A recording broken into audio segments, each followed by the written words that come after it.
Bem-vindos, criaturas de Deus, ao CSA de Olho na Jurisprudência. Somos as inteligências artificiais da Fer e do Thiago e vamos analisar os informativos da semana. É um prazer estar aqui de novo para destrinchar tudo isso. E, para quem nos ouve, vamos imaginar tentar gerenciar o orçamento de uma família, onde, tipo, um filho esconde os gastos do cartão de crédito, o outro quer dobrar a própria mesada sem sequer conferir o saldo no banco. E no final do mês, a conta sempre estoura no nome de uma única pessoa, né? Pois é. É mais ou menos esse o pesadelo contábil e até administrativo que o Supremo Tribunal Federal precisou resolver no informativo 1215.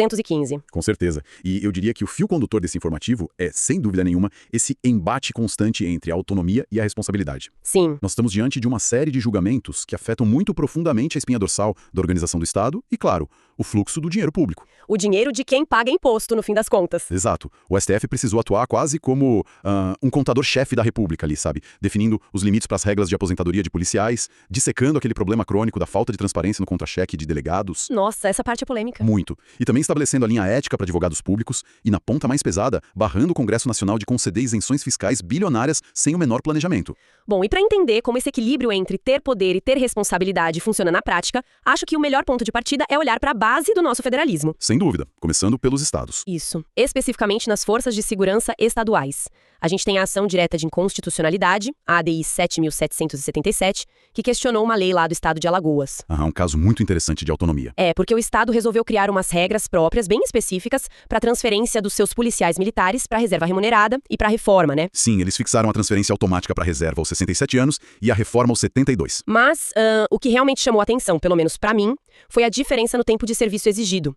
Foram 35 anos para o quadro de oficiais do Estado-Maior, o QOEM, e 42 anos para o quadro de oficiais especialistas, o QOE. Uma diferença de 7 anos é bastante coisa. Bastante. E o STF validou essa diferenciação. Como que a Corte justifica essa margem de manobra do Estado de Alagoas? Então, a palavra-chave aqui, para quem está acompanhando a gente, é simetria relativa. Simetria relativa. Isso.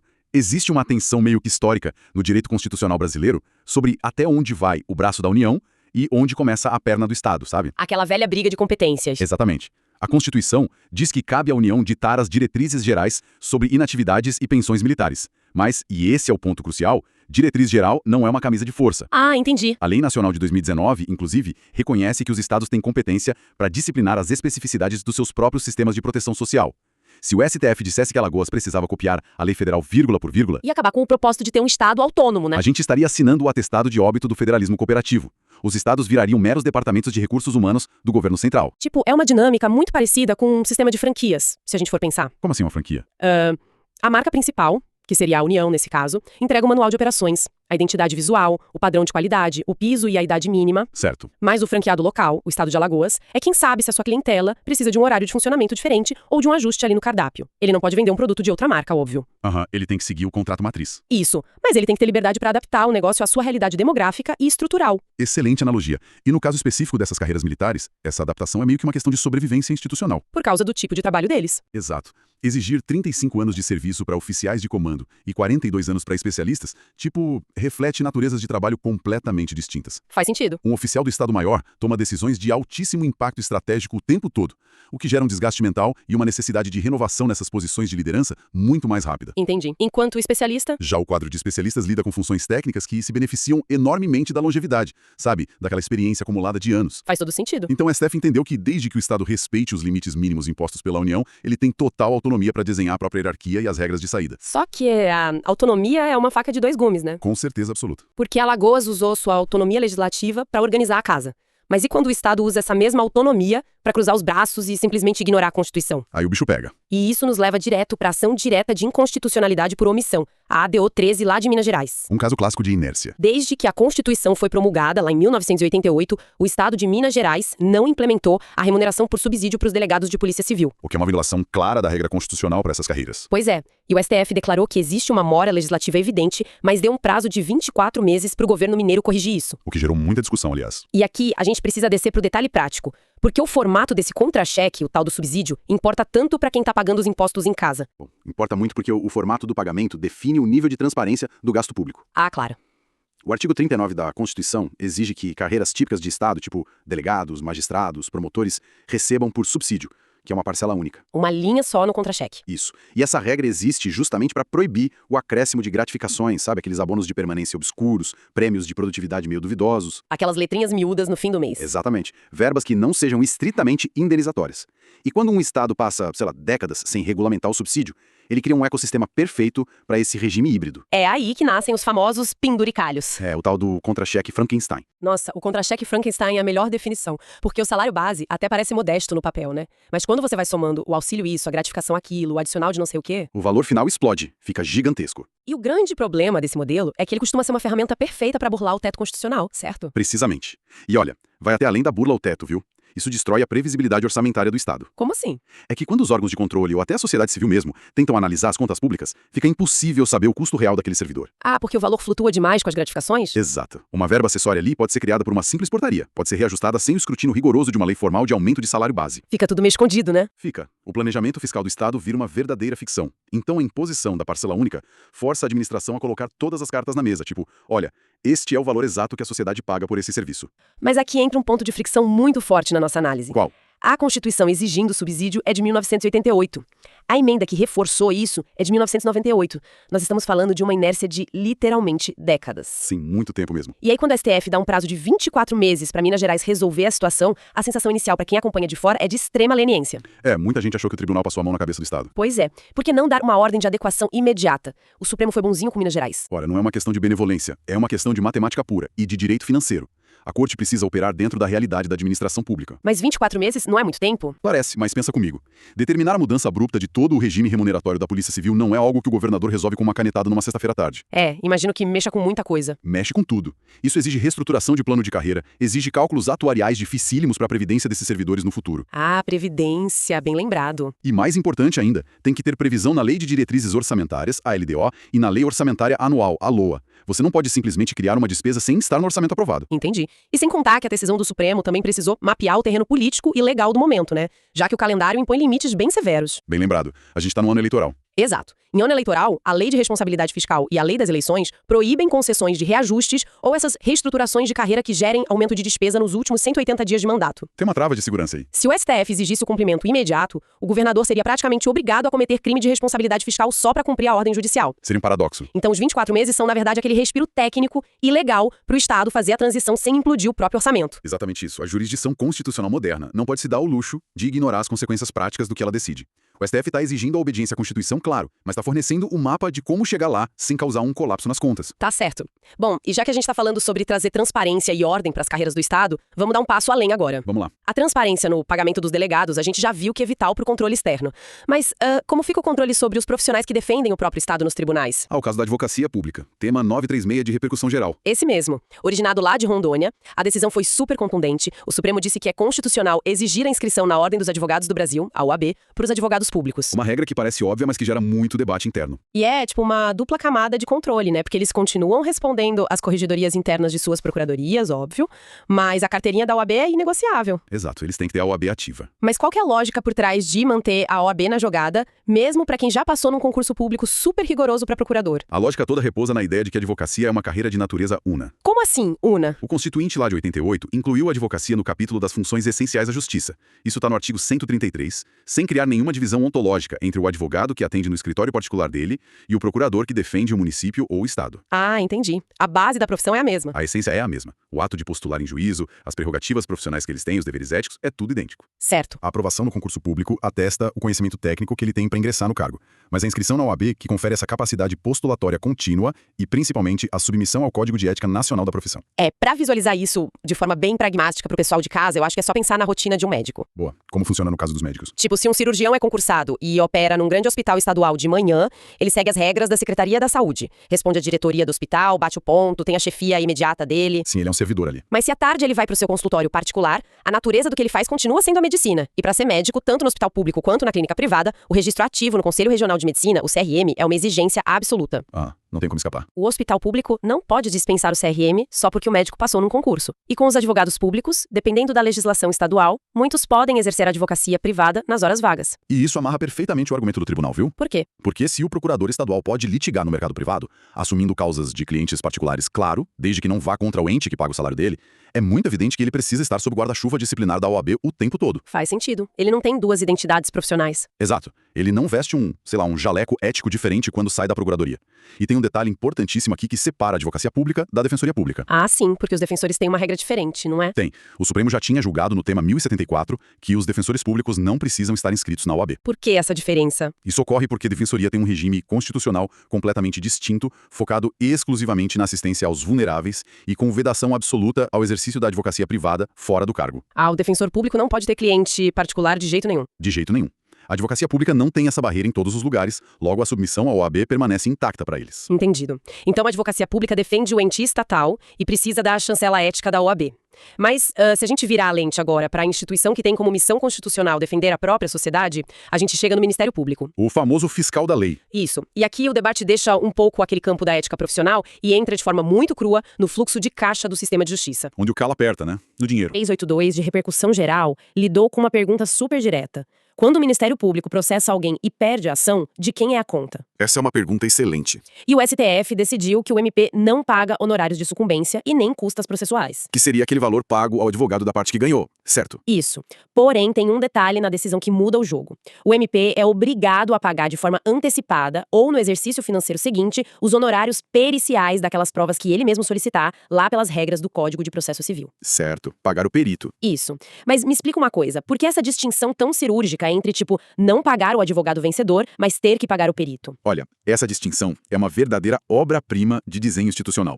Vamos começar pelo motivo do MP não pagar honorários de sucumbência quando perde. Vamos lá. O artigo 127 da Constituição garante ao MP autonomia funcional e autonomia financeira para proteger interesses sociais indisponíveis.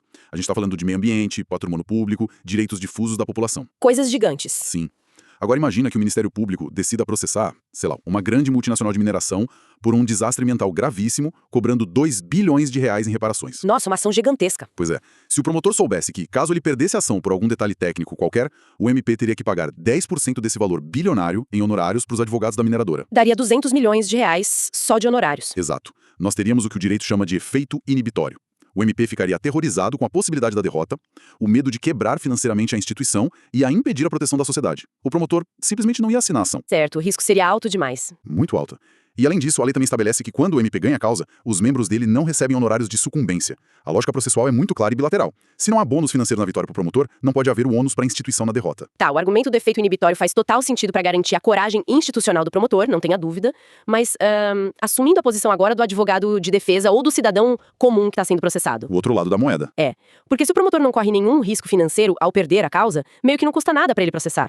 O que impede o MP de sair ajuizando ações de forma aventureira contra empresas ou contra prefeitos, sabendo que a conta da derrota nunca vai chegar na mesa dele. É aí que entra a genialidade da regra sobre pagar a perícia, não é? Exatamente. O custo da prova vira o limite da aventura jurídica. É o que a gente pode chamar de bolso da prova. Bolso da prova, adorei esse termo. O STF reafirmou que, embora o MP não pague o advogado da parte contrária, ele precisa pagar o trabalho técnico especializado. O perito, o engenheiro, o geólogo. Isso, se o promotor acusa uma indústria de poluir um lençol freático e ele precisa pedir um laudo geológico de altíssima complexidade, um negócio que custa tipo 500 mil reais, esse dinheiro tem que sair do próprio orçamento do Ministério Público. Ah, então ele sente no bolso do órgão dele. Sente. E essa obrigatoriedade obriga o promotor a sentar com o departamento financeiro da Procuradoria antes de agir. Não dá pra pedir laudo à torta e à direito. De jeito nenhum.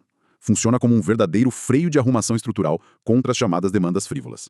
O Ministério Público precisa ponderar, nós temos caixa para essa perícia? A evidência preliminar que a gente tem é forte o suficiente para justificar esse gasto do nosso orçamento anual? Ou seja, a responsabilidade e a autonomia caminham de mãos dadas aí, forçando uma triagem rigorosa das ações que realmente merecem ir para a justiça. Perfeito.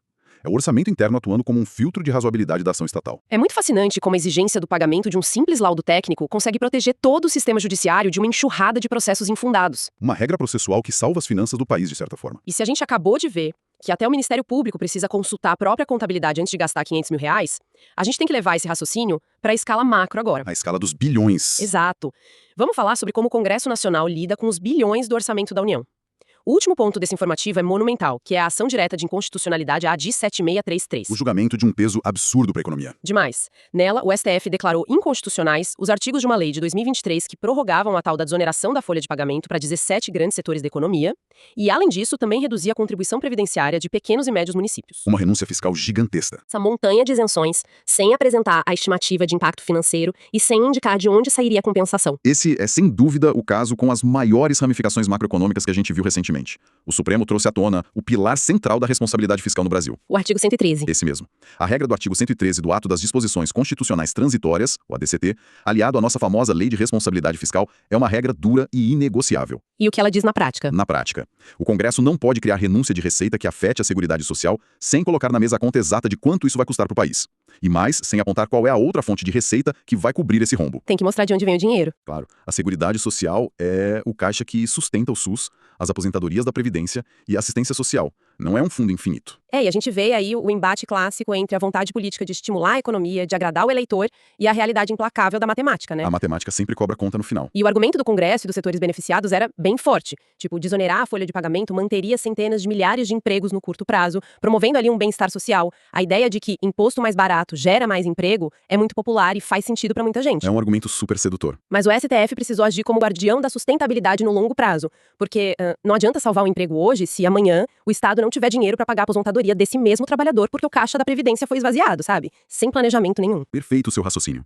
O STF não entrou no mérito se a desoneração é uma política econômica boa ou ruim.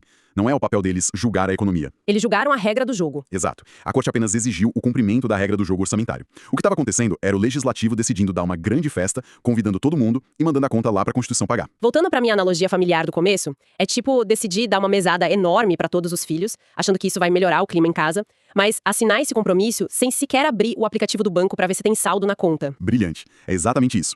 Mas tem um detalhe técnico importantíssimo nessa decisão que a gente precisa mencionar, que é a modulação dos efeitos. A modulação. O STF declarou a inconstitucionalidade, mas foi sem pronúncia de nulidade. Isso. E o que isso significa na prática para quem está ouvindo a gente? Isso significa que a lei foi considerada inconstitucional, mas o Supremo não determinou que ela fosse anulada, desde o primeiro dia da vigência dela lá atrás. Não retroagiu. Porque se houvesse anulidade retroativa, as empresas desses 17 setores e todos aqueles municípios teriam que devolver aos cofres públicos todos os impostos que eles deixaram de pagar desde 2023. Nossa, seria um apocalipse contábil para essas empresas. Iam quebrar da noite pro dia. Uma chuva de falências. Sem dúvida.